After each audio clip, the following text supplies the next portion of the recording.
నమస్తే, welcome to KVR news 9 bulletin లో ముందుగా హెడ్లైన్స్ చూద్దాం. ఉత్తరాంధ్ర ప్రజల రుణం తీర్చుకుంటాం, మంత్రి నిమ్మల రామనాయుడు.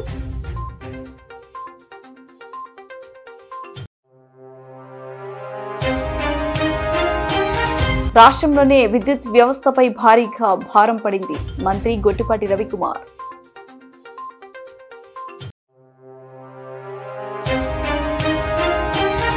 వికారాబాద్ జిల్లా కేంద్రంలో ఏబీవీపీ విద్యార్థులు భారీ స్థాయిలో నిరసన.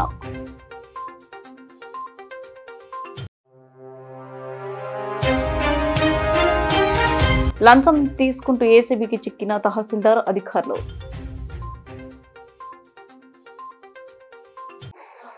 ఉత్తరాంధ్ర ప్రజల రుణం తీర్చుకుంటాం, చివరి ఎకరం వరకు సాగునీరు అందిస్తాం, 2 ఏళ్లలో ఉత్తరాంధ్ర ప్రాజెక్టులు పూర్తి చేస్తాం. ఇప్పటికే ప్రభుత్వ నిధులు కేటాయించింది. గత వైసీపీ ప్రభుత్వం విధ్వంసం చేసిన ఇరిగేషన్ రంగాన్ని మేం గాడిలో పెడుతున్నాం, మంత్రి నిమ్మల రామనాయుడు. ధన్యవాదాలు అధ్యక్ష. ఏదైతే ఈ యొక్క వంశధార రైట్ కెనాల్ ఏదైతే సభ్యులు అడిగారో దీనికి సంబంధించినటువంటి లాస్ట్ మైల్ మరి గ్రామాలకి సాగునీరు అందట్లేదని ఏదైతే చెప్తా ఉన్నారో ఈ వంశధార రైట్ కెనాల్ కు సంబంధించి 53 కిలోమీటరు లాస్ట్ మైల్ అంటే 37 థాయిలాండ్ సంబంధించి 4600 ఎకరాలు ఇక్కడ ఉంది అధ్యక్ష. ఈ 4600 ఎకరాలకు సంబంధించి ఇక్కడ డిస్ట్రిబ్యూషన్ సిస్టమ్ డెవలప్ కాకపోవడం వల్ల మరి ప్రెసెంట్ 2537 ఎకరాలకు మాత్రమే నీరు అందుతున్నటువంటి పరిస్థితి. ఇంకా 2104 ఎకరాలకు నీరు మరి అందనటువంటి మాట వాస్తవమే అధ్యక్ష. దీనిపైన గతంలో మరి ఈ యొక్క కూటమి ప్రభుత్వ అధికారంలోకి వచ్చిన తర్వాత మొన్న ఏప్రిల్ నెల 22వ తారీఖున శ్రీకాకుళం కలెక్టరేట్ లో జరిగినటువంటి రివ్యూ సమావేశంలో గౌరవ శాసనసభ్యులు కూడా ఆ రివ్యూ మీటింగ్ లో ఆ యొక్క సమస్యను కూడా మా దృష్టికి తీసుకొచ్చినటువంటి స్థితిలో మా ఇరిగేషన్ డిపార్ట్మెంట్ మీద కూడా దీని మీద ఒక రివ్యూ చేయడం జరిగింది. ఈ యొక్క పనులు 2011లో అప్పుడు చేసేటువంటి శ్రీనివాస కన్స్ట్రక్షన్స్ ఏదైతే ఏజెన్సీ ఉన్నాయో అప్పటి నుంచి కూడా ఈ పనులు నిలిపివేయడం వల్ల ఆ డిస్ట్రిబ్యూషన్ సిస్టమ్ లేక మరి వాళ్ళకి నీరు అందనటువంటి పరిస్థితి ఏదైతే ఉందో దాన్ని గమనించి ఆ రోజు ఏదైతే ఇరిగేషన్ అధికారులకు కూడా ఇన్స్ట్రక్షన్ చేయడం జరిగింది. ఈ యొక్క థాయిలాండ్ 37 థాయిలాండ్ ప్రాంతం ఏదైతే ఉందో గౌరవ శాసనసభ్యులు అడిగినట్లుగా మొదటి 3 కిలోమీటర్లు ఏదైతే లైనింగ్ 0 to 3 కిలోమీటర్స్, అదేవిధంగా ఓటీలు ఒక 8, స్ట్రక్చర్స్ ఒక 2, ఇవన్నీ కూడా నిర్మాణం చేయడానికి ఒక మరి 10 కోట్ల రూపాయల వరకు కూడా ఎస్టిమేట్ కూడా తయారు చేయడం నిర్దేశించిందా. అయితే ఏదైతే ఈ యొక్క పాత ఏజెన్సీ ఎవరైతే ఉన్నారో దీన్ని ప్రీ క్లోజ్ చేసిన తర్వాత మరి ఈ యొక్క ఎస్టిమేషన్లు మళ్ళీ శాంక్షన్ చేసి ఇవ్వాలి కాబట్టి అధికారులకు కూడా ఏదైతే ఆ ఏజెన్సీని ప్రీక్లోజర్ చేసి తొందరలోనే ఎస్టిమేషన్ శాంక్షన్ చేసి ఏదైతే థాయిలాండ్ ప్రాంతానికి ఏదైతే మరి పూర్తిగా 11 గ్రామాలకు కూడా ఆ సాగునీరు అందించేటువంటి బాధ్యత కూడా మరి తీసుకుంటామని చెప్పి కూడా మీ ద్వారా ఈ సందర్భంగా తెలియజేసుకుంటూ ఖచ్చితంగా ఉత్తరాంధ్రకి ఎప్పుడు కూడా ఈ ప్రభుత్వం ప్రయారిటీ. మొన్ననే వారం రోజుల క్రితం ముఖ్యమంత్రి గారు కూడా ఒక రివ్యూ మీటింగ్ పెట్టి అందులో చాలా క్లియర్ గా ఉత్తరాంధ్ర అంటే ఆ ప్రజల యొక్క రుణం తీర్చుకునేటువంటి విధంగా మనం పనిచేయాలని చెప్పి ఆ ఉత్తరాంధ్రకు సంబంధించి మొన్ననే ఏదైతే ఈ యొక్క రమణమూర్తి గారు చెప్పినట్లుగా వంశధార గాని తోటపల్లి గాని ఇట్లా ఏవైతే గత 20-30 సంవత్సరాల నుంచి నిలిచిపోయినటువంటి ప్రాజెక్టులు ఏవైతే ఉన్నాయో వాటన్నిటిని కూడా ప్రయారిటీలో పెట్టుకుని నాకు 2 సంవత్సరాల్లో ఈ ప్రయారిటీలో ఉన్నటువంటి ప్రాజెక్టులన్నీ కూడా పూర్తి చేయాలి అనేటువంటి విధంగా అంటే ఏదైతే వంశధార ఫేజ్ 2 అండ్ స్టేజ్ 2 కానీ తోటపల్లి ప్రాజెక్టు కానీ తారకరామ తీర్థ సాగర్ కానీ ఆఫ్ షోర్ రిజర్వాయర్ కానీ అదేవిధంగా ఇంటర్లింకింగ్ వంశధార నాగావళి కానీ జంజావతి కానీ ఇంటర్లింకింగ్ ఆఫ్ ఏదైతే నాగావళి చంపావతి కానీ మరి అదేవిధంగా మడ్డు వలస కానీ ఇట్లా ఇవన్నీ కూడా ఆయన ప్రయారిటీ ఇచ్చారు అధ్యక్ష. ప్రయారిటీ ఇవ్వడమే కాదు 2 years మాకు టైం ఇచ్చి ఈ 2000 కోట్ల రూపాయలు అంటే దగ్గర పూర్తి చేయాలంటే 2400 కోట్ల రూపాయల వరకు అవుతుంది. ఇది మొదటి సంవత్సరం 1000-1200 కోట్లు, నెక్స్ట్ ఇయర్ 1000 కోట్లు పెట్టి ఈ 2000 కోట్ల రూపాయలు ఉత్తరాంధ్రకు పెట్టి ఒక 2 years లోపల 20-30 సంవత్సరాల నుంచి నిలిచిపోయిన పనులన్నీ కూడా పూర్తి చేయాలని ముఖ్యమంత్రి గారు కూడా మరి ఆదేశించడం జరిగిందని చెప్పేసి కూడా మరి తెలియజేసుకున్నాం. అదేవిధంగా ఎర్రమండలం లిఫ్ట్ స్కీమ్ కూడా ఉంది అధ్యక్ష. ఇందులో ఖచ్చితంగా ఆ ప్రయారిటీ ప్రకారం 2 years మేము టైం బాండ్ పెట్టుకు మొన్న మీరు చూసారు ఏదైతే అందరినవా ఎప్పుడో 30-40 సంవత్సరాలు నుండి ఉండిపోయినటువంటి అందరినవాని మన చంద్రబాబు నాయుడు గారి చేతుల మీదుగా మొదటి సంవత్సరాలు ఎట్లా పూర్తి చేస్తామో అదేవిధంగా ఉత్తరాంధ్రకు సంబంధించిన ప్రాజెక్టులన్నీ కూడా క్లియర్ చేస్తాం. అదేవిధంగా ఉత్తరాంధ్రకు ఏదైతే పోలవరం లెఫ్ట్ మెయిన్ కెనాల్ కూడా, ఎందుకంటే మీకు తెలుసు అది కూడా గత 5 సంవత్సరాల పాలనలో ఒక్క రూపాయి పని కూడా చేయాల, ఒక కర్బస్తా సిమెంట్ చేయాల. కానీ ఈ సంవత్సరం 1200 కోట్ల రూపాయలు పెట్టి అనకాపల్లి వరకు కూడా నీరు తీసుకెళ్లేటువంటి విధంగా ఉత్తరాంధ్రకు కూడా ప్రయోజనాలు చేకూర్చే విధంగా పనిచేస్తున్నాం అధ్యక్ష. గత వైసీపీ ప్రభుత్వం పీపీఏలు రద్దు చేసి సోలార్ పెట్టుబడిదారులను తరిమేయడంతో రాష్ట్రంలోనే విద్యుత్ వ్యవస్థపై భారీగా భారం పడింది. వాడుకోకపోయినా వడ్డీతో సహా రాష్ట్రమే డబ్బులు చెల్లించాల్సి వస్తుంది. ఈ రోజుకి ఆ భారం ప్రజలు భరించాల్సిన దుస్థితి. మంత్రి గొట్టిపాటి రవికుమార్ ద్వారా దాదాపు ప్రతి కాన్స్టిట్యున్సీలో కూడా 10,000 కనెక్షన్స్ పెట్టాలనేదే ఈ ప్రభుత్వ ఉద్దేశం సార్. దాదాపు దేశం మొత్తం మీద 1 కోటి కనెక్షన్లు ఇస్తే ఆంధ్ర రాష్ట్రానికి దాదాపు 20 లక్షల కనెక్షన్స్ సూర్యగారి ద్వారా కేంద్ర ప్రభుత్వం ఇచ్చింది. దాని ద్వారా బ్యాంకర్స్ లో కొద్దిగా ఇబ్బంది ఉంటే దాన్ని మాట్లాడుతున్నాము. మొన్న ఈ మధ్య జరిగిన బ్యాంకర్స్ మీటింగ్ లో కూడా ముఖ్యమంత్రి గారు బ్యాంకర్స్ తెలియజేయడం జరిగింది. దాన్ని కొద్దిగా సులభత్వం తీసుకొచ్చి తొందరలోనే ఆ కార్యక్రమాన్ని వేగవంతం చేస్తాం. అదేవిధంగా గవర్నమెంట్ బిల్డింగ్స్ మీద, అదేవిధంగా పంచాయతీల్లో ఇతర ప్రభుత్వ బిల్డింగ్లు, స్కూల్స్ వీటన్నిటి మీద కూడా సోలార్ పెట్టమని అడుగుతున్నారు. సోలార్ని ఆ దశగా పనిచేస్తూ ఉన్నాము. కొన్ని చోట్ల ప్రభుత్వ పాఠశాలల్లో, హాస్టల్స్ లో పెడతా ఉన్నాము. మిగతా పంచాయతీల్లో కానీ వాటిని కూడా తొందరలోనే పంచాయతీలు కనుక ముందుకు వస్తే తప్పకుండా వాటిని అనుసంధానం చేసి తప్పకుండా చేస్తాం సార్. గవర్నమెంట్ బిల్డింగ్స్ మీద అయితే 130 మెగావాట్లు పెట్టడానికి సిద్ధంగా ఉన్నాం ఇప్పుడు. అదేవిధంగా పిఎం సూర్యగారు అనేది అగ్రికల్చర్కి సంబంధించింది సార్. దాదాపు టెండర్ ప్రక్రియ కూడా అయిపోయింది. రాబోయే రోజుల్లో పగలపూట 9 గంటలు రైతులకు విద్యుత్ ఇవ్వడం కోసం ఈ ప్రభుత్వం టెండర్లు కూడా పిలిచింది. దాదాపు ఇంకో 2-3 నెలల్లోనే స్థలాలు కూడా స్వీకరణ చేస్తా ఉన్నాం. తొందరలోనే అది కూడా స్టార్ట్ చేస్తాం. అదేవిధంగా ముఖ్యంగా ఎస్సీ ఎస్టీలకి ఏ విధమైన ఆర్థిక ఇబ్బంది లేకుండా ప్రభుత్వమే, డిస్కమ్లే ఆర్థికంగా మేమే తీసుకొని తద్వారా ఎస్సీ ఎస్టీలకు పగలపూట పూర్తిగా వాళ్ళకి 200 యూనిట్స్ తక్కువ ఉండే వాళ్ళందరికీ కూడా ప్రభుత్వమే సోలార్ రూఫ్ టాప్ వాళ్ళకి తీసుకొచ్చి ఏ విధమైన ఇబ్బంది లేకుండా చేయాలనేది ఈ ప్రభుత్వం లక్ష్యం. అదేవిధంగా ఎమ్మెల్యే రాధాకృష్ణ గారు, అట్లానే కృష్ణప్రసాద్ గారు ప్రభుత్వం సంబంధించి కొన్ని ఇబ్బందులు ఉన్నాయి. ఈ బ్లాక్ టు బ్లాక్ పెట్టడం వల్ల, బ్యాంకింగ్ సిస్టమ్ పెట్టడం వల్ల ప్రభుత్వాలు, పరిశ్రమలు సోలార్ని కానీ విండ్ కానీ వినియోగించుకోలేకపోతున్నారని చెప్పడం జరిగింది సార్. తప్పకుండా వాటి మీద 10 సార్లు డిపార్ట్మెంట్ పరంగా మీటింగ్ అయ్యాము. తొందరలోనే వాటిని కూడా పరిష్కరిస్తాం సార్. ఈఆర్సీని కూడా తొందరలోనే నియమించి వీళ్ళకున్న సమస్యలు కూడా పరిష్కరిస్తాం. మనం 2024 క్లీన్ ఎనర్జీ పాలసీ తీసుకొచ్చిన తర్వాత మన లక్ష్యం 78.50 గిగావాట్లు పెట్టాలనేదే.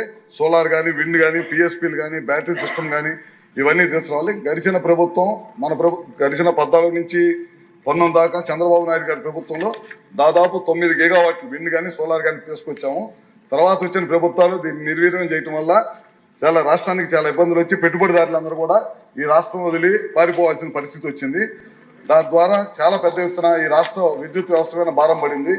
దాదాపు వీళ్ళందరూ వెళ్ళిపోవటం వల్ల, మనమే ఆ విద్యుత్ వాడుకోపోవటం వల్ల వాటి మీద కూడా ఆ డబ్బులన్నీ కూడా మనమే వడ్డీతో పాటు కూడా వాళ్ళకి చెల్లించాల్సి వచ్చింది అనమాట.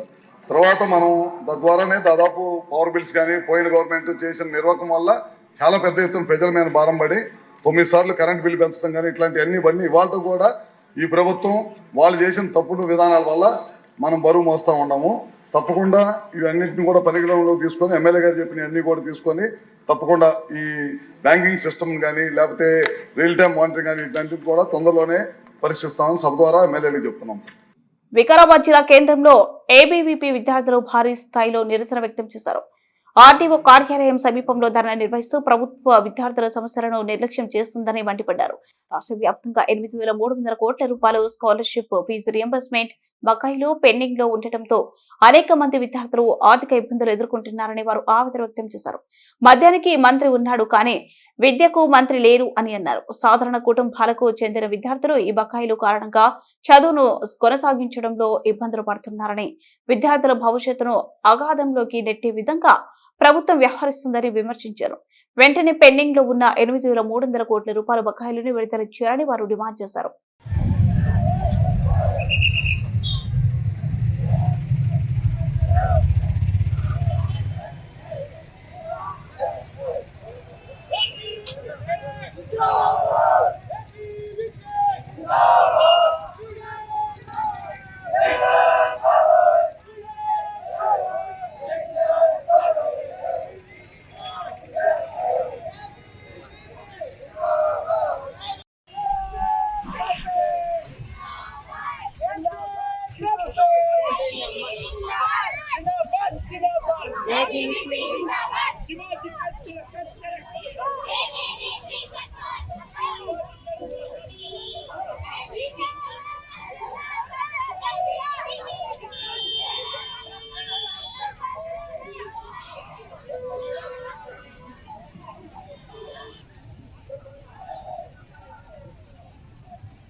సెక్రటరీ. అయితే ఈరోజు తెలంగాణ వ్యాప్తంగా 8,300 కోట్ల ఫీజు రింబర్స్మెంట్లు కానీ స్కాలర్షిప్స్ కానీ రిలీజ్ చేయాలని ఏబీపీ డిమాండ్ చేస్తుంది. స్కాలర్షిప్లు వెంటనే రిలీజ్ చేయకపోతే పెద్ద ఎత్తున కార్యక్రమాలు చేపడతాం. ఈ తెలంగాణ రాష్ట్ర ప్రభుత్వంలో ఎంత లోపాలు ఉన్నాయంటే మద్యానికి మంత్రి ఉండు కానీ విద్యకు మంత్రి లేడు. విద్యార్థులకు ఏం చూపిస్తుందంటే ఈ రాష్ట్ర ప్రభుత్వం విద్యార్థులను మొత్తం తాగుబోతులుగా తయారు చేయాలని లక్ష్యంగా తీసుకుంది. ఎందుకంటే 100 విద్యార్థులలో 40 మంది విద్యార్థులు విద్యకు దూరమై హోటళ్లలో మెకానిక్ షెడ్లలో పనిచేస్తున్న పరిస్థితి ఈ రాష్ట్ర ప్రభుత్వంలో ఏర్పడుతుంది. ఈరోజు హాస్టళ్లలో ఫుడ్ పాయిజన్ అవుతుందంటే ఈ రాష్ట్ర ప్రభుత్వం కారణం. 100కు పైన విద్యార్థులు వివిధ రకాల కారణాల వల్ల ఆత్మహత్యలు చేసుకుంటారు. ఈ విద్యార్థుల ఆత్మహత్యలను పాప మొత్తం మూట కట్టుకుంటుందని ఈ సందర్భంగా తెలియజేస్తున్నాం. ఈ స్కాలర్షిప్లు వెంటనే రిలీజ్ చేయకపోతే పెద్ద ఎత్తున కార్యక్రమాలు చేపడతాం. అవసరమైతే ఎమ్మెల్యేల కాన్వాయ్లను అడ్డిస్తాం, సెక్రటరేట్ అయినా అడ్డుకుంటామని ఈ సందర్భంగా తెలియజేస్తూ ముగిస్తున్నాం. పేరు Teja, Vikarabad ABVP town secretary. అయితే కొన్ని సంవత్సరాలుగా స్కాలర్షిప్ ఫీజు రియంబర్స్మెంట్ ఏ విద్యార్థి కూడా రాలేదు. అయితే దానికోసం ఇప్పుడు స్ట్రైక్ చేస్తున్నాము. అయితే 600 కోట్లు గవర్నమెంట్ రిలీజ్ చేస్తుంది. 600 కోట్లలో 400 కోట్లు ఇంజనీరింగ్ స్టూడెంట్స్ ఉన్నాయి. ఈ 200 కోట్లు ఈ డిగ్రీ స్టూడెంట్స్ కి ఏ మాత్రం సరిపోవని ఇంకో మొత్తం 8,300 కోట్లు 300 కోట్లు వెంటనే రిలీజ్ చేయాలని కోరుకుంటున్నాను. అయితే ఈ వెంటనే స్కాలర్షిప్ విడుదల చేయకపోతే ఇంత పెద్ద ఎత్తున ఉద్యమం చేస్తామని కూడా తెలియజేస్తున్నాను. నమస్కారం, హరీష్ రావు, ఏబీవీపీ వికారాబాద్ జిల్లా కన్వీనర్. గత ప్రభుత్వం ఏ విధంగా అయితే విద్యార్థులతోటి పెట్టుకుంటే కేసీఆర్ అనే వ్యక్తి ఫామ్ హౌస్ కు పరిమితమైందో, నువ్వు కూడా రేవంత్ రెడ్డి గారు మీరు కూడా విద్యార్థులతో జీవితాలతోటి ఆడుకుంటున్నారు. మీరు మొన్నటికి మొన్న 600 కోట్లు విడుదల చేసి 600 కోట్లు ఇదేమన్నా వ్యాపారం అనుకుంటున్నారు. విద్య 8,300 కోట్ల స్కాలర్షిప్లు రావాలి, ఫీజు రింబర్స్మెంట్ రావాలి. మీరు ఏదో మార్కెట్కి పోయి ఒక గేదెను కొనుక్కొచ్చినట్ల బేరం చేసినట్లు 600 కోట్ల ఇప్పుడు 600 కోట్ల దీపాల తర్వాత ఇస్తా అంటే విద్యార్థుల జీవితాలు ఏమి కావాలి? పేద మధ్యతరగతి విద్యార్థులు చదువు పైన ఆధారపడి తల్లిదండ్రులు ఫీజు కట్టలేక ఒక విద్యార్థి డిగ్రీ అయిపోయిన విద్యార్థి సర్టిఫికెట్ల కోసం కాలేజ్ మేనేజ్మెంట్ దగ్గరికి పోతే మీరు ఫీజు కడితేనే మేము సర్టిఫికెట్లు ఇస్తాం, లేకుంటే మేము ఇవ్వమని మేనేజ్మెంట్ వాళ్ళు చెప్తారు. అక్కడి నుంచి ప్రభుత్వం నుండేమో మాకు స్కాలర్షిప్లు ఫీజు రియంబర్స్మెంట్ రావు. విద్యార్థులేమో డబ్బులు కట్టలేక ఆత్మహత్యలు చేసుకుంటారు. అదే విధంగా స్కాలర్షిప్లు వస్తేనేమో హాస్టళ్లలో ఫుడ్ క్వాలిటీ కానీ క్వాంటిటీ కానీ మంచిగా పెడతారు. దానివల్ల ఫుడ్ పాయిజన్లు కానీ వివిధ రకాల కారణాల వల్లనే విద్యార్థులు ఆత్మహత్యలు చేసుకుంటారు. ఒక విద్యార్థి హాస్టళ్లలో ఫ్యాన్ నుండి మనకు తిప్పే నల్లా వరకు నీళ్లు ఉంటాయి కానీ నల్లాలు రావు, నల్లాలు ఉంటాయి కానీ నీళ్లు రావు. ఫ్యాన్లు ఉంటాయి, వేలాడుతున్న ఫ్యాన్లు, కానీ కరెంట్ ఉండదు. చదువుకోవడానికి కనీసమైన వసతులు ఉండవు విద్యార్థులకు. ఈ రాష్ట్ర ప్రభుత్వం రేవంత్ రెడ్డి గారు దయచేసి మీకు విద్యార్థుల నుండి ఏబీవీపీ నుంచి ఒకటే హెచ్చరిస్తున్నాం, రాబోయే రోజుల్లో మీరు ఈ విద్యాశాఖ మంత్రిని మీ జేబులో పెట్టుకొని విద్యార్థులందరినీ విద్యారంగ వ్యవస్థను మొత్తం నువ్వు ఆత్మహత్య చేపిస్తున్నావు. భూభారతి ద్వారా ఆన్లైన్ రిజిస్ట్రేషన్ చేయడం కోసం ఓ రైతు నుంచి 10,000 లంచం డిమాండ్ చేస్తున్న తహసీల్దార్ RI data entry computer operator ను ఏసీబీ అధికారులు పట్టుకున్నారు. ఖమ్మం జిల్లా తల్లాడ మండలంలో ఈ సంఘటన చోటు చేసుకుంది. ఉమ్మడి ఖమ్మం భద్రాద్రి కొత్తగూడెం జిల్లా ACB DSP why Ramesh Kumar చెప్పిన వివరాల ప్రకారం తల్లాడ మండలానికి చెందిన ఓ రైతు తన 15 గుంటల భూమికి భూభారతి ఆన్లైన్ రిజిస్ట్రేషన్ కోసం తహసీల్దార్ కార్యాలయం చుట్టూ తిరుగుతున్నాడు. అయితే tahsildar Vankayala Suresh Kumar, RI Maloth Bhaskar Nayak, data entry computer operator Shivaji Rathod రైతు వద్ద 10,000 రూపాయలు లంచం డిమాండ్ చేశారు. కాగా ఆ రైతు ఏసీబీ అధికారులను ఆశ్రయించారు. దాంతో బుధవారం ఏసీబీ అధికారులు తహసీల్దార్ కార్యాలయంలో సోదాలు నిర్వహించారు. దీంతో 3 అధికారులు లంచం తీసుకుంటూ అవినీతి నిరోధక శాఖ అధికారులకు రెడ్ హ్యాండెడ్ గా పట్టుబడ్డారు. గుడ్ ఈవినింగ్ అండి, నా పేరు Y Ramesh, DSP ACB Khammam Bhadradri Kothagudem. ఈరోజు మనం తల్లాడ తహసీల్దార్ ఆఫీస్లో ఉన్నాం. ఈరోజు తల్లాడ తహసీల్దార్ గారు వంకాయల సురేష్ కుమార్, ఆర్ఐ మాలోతు భాస్కర్ గారు, computer operator Bhubharati computer operator Shivaji Rathod ఈరోజు ఏసీబీకి ట్రాప్కి గురయ్యారు. వాళ్ళు ఒక రైతు తన 15 గుంటల భూమిని భూభారతి ద్వారా రిజిస్ట్రేషన్ చేసుకోవడానికి వీళ్ళని అప్రోచ్ అయితే ఆ 15 గుంటల భూమికి వీళ్ళు 10,000 రూపాయలు లంచంగా ఇవ్వాలని డిమాండ్ చేశారు. డిమాండ్ చేసిన తర్వాత యాక్చువల్గా మొదట 12,000 రూపాయలు డిమాండ్ చేశారు ఒక 15 గుంటల భూమికి సంబంధించి. రైతు తనకి ఇవ్వడం ఇష్టం లేక మమ్మల్ని అప్రోచ్ అయ్యారు. అప్రోచ్ అయిన తర్వాత ఏసీబీ రంగంలో దిగింది. తర్వాత ఏసీబీ ప్రాసెస్ ప్రకారం మా రికార్డింగ్స్ అవన్నీ మేము కనెక్ట్ చేసాం. ఈరోజు ఆ 12,000 రిక్వెస్ట్ చేసిన 10,000 2,000 రూపాయలు తగ్గించారు. మళ్ళీ రైతు రిక్వెస్ట్ చేశారని చెప్పేసి ఇదంతా ట్రాప్లో భాగమే. తర్వాత తగ్గించిన ఈరోజు ఆ 10,000 రూపాయలు ఇస్తుండగా ఏసీబీ రెడ్ హ్యాండెడ్గా పట్టుకునింది. ఇందులో ఆర్ఐ గారు, ఎంఆర్ఓ గారు, కంప్యూటర్ ఆపరేటర్ ముగ్గురు కూడా ఇన్వాల్వ్ అయినారు. ముగ్గురిని ఈరోజు రెడ్ హ్యాండ్గా చేశాము. ఈరోజు అరెస్ట్ చేస్తాము. రేపు మార్నింగ్ ఆంధ్రప్రదేశ్ జడ్జి గారి దగ్గర ప్రొడ్యూస్ చేస్తాం. మేము మీడియా మిత్రుల ద్వారా ఖమ్మం భద్రాద్రి కొత్తగూడెం ప్రజానీకానికి రిక్వెస్ట్ చేస్తే ఏంటంటే, మిమ్మల్ని ఏ ప్రభుత్వ అధికారి అయినా వాళ్ళు చట్టబద్ధంగా కానీ ఏదైనా వాళ్ళు చేయవలసిన పనికి మిమ్మల్ని లంచం డిమాండ్ చేస్తే మీరు ఖచ్చితంగా ఏసీబీని అప్రోచ్ అవ్వచ్చు. మీరు ఏసీబీ పనితీరు గమనిస్తూనే ఉన్నారు. మీరు ఏ టైం అయినా కానీ మీరు రౌండ్ ద క్లాక్ 24/7 మీరు ఏసీబీతో మీరు కాంటాక్ట్లో రావచ్చు. అది ఆడ్ అవర్స్ అయినా మేము రెస్పాన్స్ ఇస్తాం. మీ పేరు మీకు చెప్పడం ఇష్టం ఉంటే చెప్పొచ్చు. మీ వ్యక్తిగత వివరాలు కానీ పేరు కానీ ఏదైనా మీకు చెప్పడం ఇష్టం ఉంటే చెప్పొచ్చు. లేకపోయినా పర్వాలేదు, మేము అడగమది కంపల్సరీ కాదు. కానీ మాకు సబ్జెక్టు మా దృష్టికి తీసుకొస్తే దాని మీద ఖచ్చితంగా ఏసీబీ చర్య తీసుకుంటుంది. మా టోల్ ఫ్రీ నెంబర్ 1064, మళ్ళా ఏసీబీ డిఎస్పీ ఖమ్మం నెంబర్ 9154388981. నా government official number DSP ACB Khammam 9154388981. మీకు ఇంకొక చిన్న అపోహ ఏదైనా ఉండొచ్చు. మనం ఏసీబీని అప్రోచ్ అయితే చాలా మంది ఇది ఒక అపోహ ఉంటుంది. ఏసీబీని అప్రోచ్ అయితే మనకు జరగాల్సిన పని ఏదైనా పెండింగ్ పడుతుందేమో అని ఉంటుంది. మీరు గమనించారు, ఇదే కేసులో రైతు రిజిస్ట్రేషన్ గురించి మమ్మల్ని అప్రోచ్ అయ్యారు. రిజిస్ట్రేషన్ కంప్లీట్ అయింది. ఎవరైతే లంచం తీసుకున్నారో అధికారిని అరెస్ట్ చేయడం జరిగింది. సో ఎక్కడ కూడా మీ పని 80% పెండింగ్ ఉంచే ప్రసక్తి లేదు. మీది చట్టబద్ధంగా జరగాల్సిన పని అయితే మీ పని 80%లో జరగకుండా ఆగే ప్రసక్తి లేదు. ఏసీబీ ఖచ్చితంగా మీకు తోడు ఉంటుందని మరొకసారి రిక్వెస్ట్ చేస్తున్నాం. మా toll free number 1064. Okay sir. Bulletin ముగించే ముందు హెడ్లైన్స్ మరోసారి. ఉత్తరాంధ్ర ప్రజల రుణం తీర్చుకుంటాం, మంత్రి నిమ్మల రామానాయుడు.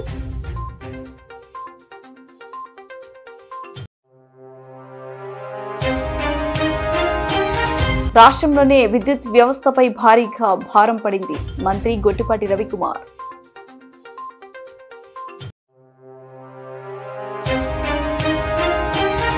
వికారాబాద్ జిల్లా కేంద్రంలో ఏబీవీపీ విద్యార్థులు భారీ స్థాయిలో నిరసన.